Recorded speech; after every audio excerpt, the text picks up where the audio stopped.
Et nous poursuivons avec un sujet économique. L'indice PMI chinois des directeurs d'achat est passé sous le seuil des 50 au mois de juillet. Ce déclin indique une contraction de l'activité des usines chinoises et ce pour la première fois en 5 mois. La faiblesse de la demande et les conditions climatiques en sont la raison. Les fortes précipitations et une demande morose ont pesé le mois dernier sur l'activité des usines chinoises. L'indice PMI des directeurs d'achat s'est établi à 49,9 en juillet, contre 50 en juin.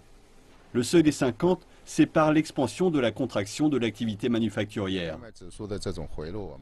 Selon nos chiffres, le déclin de juillet est principalement dû à un ralentissement de la production. D'un côté, juillet est une saison basse pour le secteur, de l'autre, les inondations de plusieurs régions ont pesé sur la production. En raison des inondations, la production a chuté dans plusieurs provinces du centre de la Chine, à l'image du Jiangsu, de l'Anhui et du Hubei. Pourtant, les sous-indices montrent que les grandes entreprises et le secteur public ont connu une expansion. Sur le long terme, l'inquiétude provient des petites et moyennes entreprises pénalisées par la faiblesse de la demande.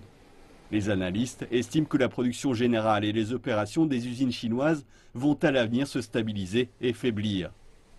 Par ailleurs, le secteur non manufacturier continue sa tendance à la hausse qui lui a permis d'atteindre un pic annuel de 53,9 grâce au dynamisme de la finance et du tourisme. Les analystes précisent toutefois que le secteur immobilier reste dans le rouge, en raison de la contraction des nouvelles commandes. Nous avons constaté des faiblesses dans plusieurs indices de l'immobilier. Le principal problème du secteur reste le déstockage. Les économistes prévoient que la politique fiscale continue de compenser les vents contraires au second semestre 2016.